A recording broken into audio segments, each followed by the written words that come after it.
Hi, hello everybody. So I know a lot of us were really excited to get past a lot of the progression gates that had been holding us back, only to be met by what seems to be this impossible wall that is the Acclaim system. Now, I will say the Acclaim system is not impossible to work through, however, it is something that you will need to be smart about.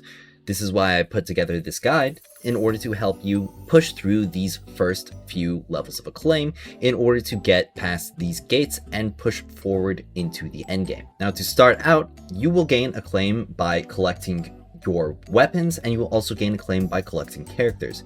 However, as we can see here, the amount of claim that we get for having weapons and even completing weapon sets is very, very small. We are getting less than 100 for every objective here. However, I will state that it is still important because when you complete a weapon set, it will increase the damage of all the weapons for this foundry.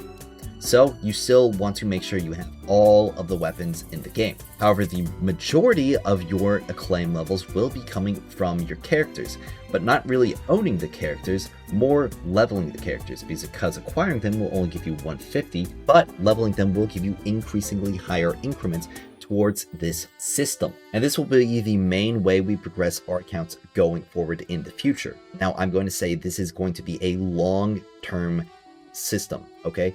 You are not going to be progressing through this like you were with the levels before. This is something that you're going to have to seek out and work towards, because as we were progressing earlier, we were mostly gaining XP very passively, either by playing through the campaigns or by spending our pinnacle energy or by doing our dailies. However, this is not something that you will just increase passively. You have to actively be going out for these objectives, and you will also have to plan for the future in order to make sure that you can hit these objectives as well. So going forward, my recommendation is to primarily level up one unit who will be your main, and then to level up 2 other units on the side because of certain objectives we will need to hit. Because even though we will be getting the XP for completing our characters' Acclaim objectives, we will be hit with gates periodically.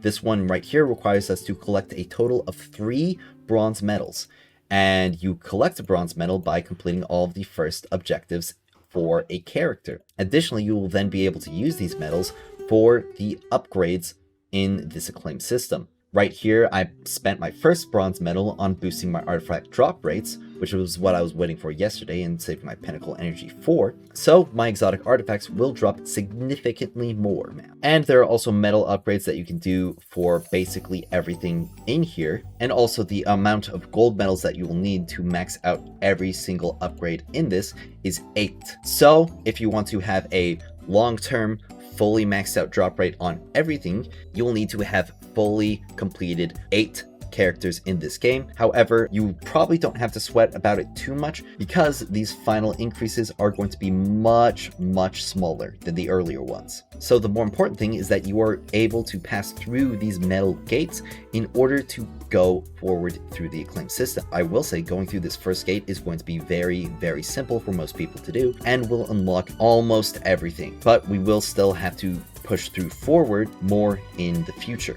So the most important hurdle to hit starting out is going to be doing these bronze medal quests for the 3 characters that you have selected.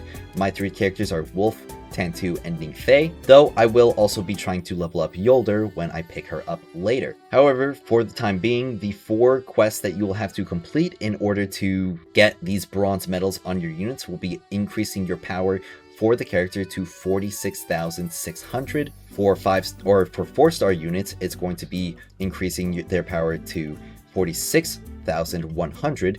So they have accounted the extra 500 power that 5-star units get for these levels, so you will not gain an advantage by leveling up a 5-star over a 4-star unit, at least for the Acclaim system. The other 2 objectives are to increase the relic power to 13,900 and to increase the artifact gilding to 9. So starting out, in order to have their relic power at 13,900, you will have to have all 3 of their abilities at level 16, you'll have to have unlocked all 3 relic traits, and these traits will cost incandescence clusters, so you will have to spend 3 incandescence clusters in order to reach Acclaim level 10, and you will have to have a level 4 weapon mastery. You can see here my Wolf is at 13,900, my Tantu is at 13,900, but my Ningfei is only at 13,100 because I have not upgraded his weapon mastery yet. Now the other objective you will have to hit is going to be increasing your artifact gilding, and this is the menu here. You go to the artifacts menu and you'll go to here. Now, unlike the other artifacts, you will not be able to share gildings across characters, and what the gildings will do will increase your stats by a percentage. Additionally, we can see here that the base stat increases for the gilding will also increase as you gain higher attribute levels, capping out at 14,040 with these high base stats, and the gilding will be percent increases to those stats, so they will become more and more valuable as we get further into the endgame and have better artifacts. However, the cheapest way to reach level 9 will be to buy this first node and these 2 nodes right next to it. Now, we won't be able to purchase these until we unlock seasons, so that will be on the 11th. So the furthest we will be able to go to is here. However, for the most resource efficient upgrades for the Acclaim system, you will get this one for 2, you will buy these all for 2, and then you'll buy the 2 next to it for 3 each. And this will be a total sum of 8 elemental fruits for each of these 3 slots. You can go here in order to plan out a little bit for the future. However, you will probably want all of these upgrades regardless, and they are cheaper for right now, which is very, very important because you'll be needing these fruits in order to level up your weapon masteries as well. And you will only be able to get elemental fruits from limited purchases. You will only be able to get these limited fruits from spending Pinnacle energy or from limited sources, such as Singularity Order. So you'll be spending a lot of Pinnacle energy in Singularity Chaos in order to get these elemental fruits for the gilding and also for your weapon masteries, because this level 4 is pretty pricey at 24 fruits. Now, once you've completed all these objectives, you've successfully increased their power, you've upgraded their gilding, and you've upgraded their relics, you will then be granted the bronze medal, and then you will have these silver medal quests. Now, thankfully, these silver medal quests have a lot more challenge objectives rather than progression objectives. They're pretty much the same between all of the different units, you will be required to defeat 50 combatants of any race with a particular type of damage. So for Ningfei, it's relic abilities. However, for Tantu, it's going to be with precision final blows. But every single unit will require you to beat a legendary campaign mission on any difficulty, which will also grant you the highest Acclaim level experience. And the other 2 objectives are to further increase power and to also upgrade the relic even further, which will be very costly, especially because every single other upgrade past this bronze medal upgrade will cost incandescence clusters. The weapon mastery will be 8, however we'll be locked out from that, and we'll have to spend our clusters here on our normal relic abilities. And we can see that these next upgrades will give us 250 per hit, and if we take a look at our Acclaim requirement for the silver medal, that is the number we'll need to hit. So we will have to spend another 3 incandescent clusters on our relics in order to reach this silver medal. And then we will have to have 55k power, and then we will be finished with the silver medals, and then be moved over to the gold medals. And this is where we are going to be hitting a lot of these endgame objectives.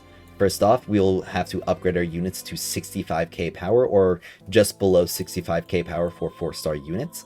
We'll have to upgrade their artifact gilding to 21, so this will be locked behind seasons. However, because of the level caps, we probably wouldn't be able to complete the gold medals regardless. We'll have to complete a specific challenge for each unit. For instance, Tantu's challenge is to maintain phosphorus for over 15 seconds, 10 times. And additionally, what's probably going to be a big challenge for a lot of people is to complete a Grandmaster difficulty activity without dying as the character. So you will have to play well in order to complete these gold medal challenges. But as you all are probably a lot more aware now, you'll have to spend very, very smart with your resources. Now, I will say that most of you will probably be able to push through the Acclaim levels relatively easily. at least the earlier ones. But I will give you some tips on how to spend your pinnacle energy in order to make sure that you are progressing through the Acclaim levels at a decent pace. Now, I mentioned the elemental fruits before, however, another resource that you are going to have to concern yourself with is the crackling incandescence sheaths. Now, like the fruits, you will only be able to obtain these from perishable resources like Battle Pass vendors, or you will have to spend pinnacle energy on them in the legacy activity. Now, this will also be giving you the incandescence ribbons as well, so you probably won't have to worry too much about grinding basic rewards for those materials because you'll be needing so many more of these golden incandescence sheaths. Now, a tip that a lot of you may not know about these base resources is you can use the Iron Commander to get abundant rewards, which will give you 10% increase to all raw rewards, which also includes exotic weapon drops. However, I will say, because we are limited on the amount of times we can use the Iron Commander a day, prioritizing earning raw resources with them will be a lot more valuable because of that 10% increase. If you do this 10 times, which you likely will because we'll be having to build multiple units, you will have basically earned an extra pinnacle claim completely for free just by using this system. Now, in order to get the abundant rewards, you have to have a unit that outlevels the activity. So for instance, my Wolf, Tantu, and Ningfei are significantly higher power than the activity itself, so if I use them, I will earn the abundant rewards. However, if my units are only at power for the activity, they'll get base rewards, or if they're significantly lower than the activity level, then they'll actually get less rewards. So be sure to look out for that. You can very easily tell which units will give you the abundant rewards, and it'll show the green check mark on the top right of their profile, so you can then load them up in there. However, light bearers will only earn 1 energy per day, and each operation consumes 1 energy. You will be able to do this 3 times a day, as you will be able to get 3 tokens a day, so that's about half your daily pinnacle energy, so this can speed up your grind. However, what this means is that if you're spending 3 per day every single day, you will have to have green check marks on 9 units. Now, there are some ways in order to get much higher power on your other units without really building them that far. So for instance, I have enhancement level 7 on my wolf pack right here, and we can also see that I'm only going to get a very marginal increase by bringing it up to 9, even though it costs more to bring it to 9 than it would to bring a weapon to 7. So if you have a unit that you aren't really using, you can use your very cheap prisms in order to get a large boost to power for these earlier levels. Additionally, the purple and blue mods you can use on these weapons as well to get some marginal increases in power. However, something that may sound a little bit unintuitive but may actually work is to have a leveled set of high power mythic artifacts that you can share across your entire cast. Because as we can see here, even though these are only +5 and gear level 70, it's still giving my Xuan Wei an extra 8,800 power. And we'll be able to upgrade them even further, which is something you can invest in because you can infinitely farm artifact XP. So that's one way you could give a large increase to all of your units. Another way is, again, these earlier levels of your skills. Now, they will only be giving about 150 or 100 per pop, but every single bit counts. And I will say, do not spend materials for your Iron Commander units if it will come at the cost of materials for your main units, because you'll just be griefing yourself for some very short-term benefits. But as we can see here, because I equipped my Gwen with artifacts, she's now at that point to where she has that green checkmark. And if I did something similar to Xuan Wei even further, such as leveling up his relic, or giving him even higher power artifacts, which I will unlock at Acclaim level 10, I will be able to use him, and likewise other units that may not be as well built, in order to get the most material gain for the pinnacle energy spent. Now, I believe that's it for this introduction to the Acclaim system. I do actually really like this system because it actually incentivizes you to not just play other units, but to master them. It's definitely going to seem really steep at first because, again, we are still so early in the game.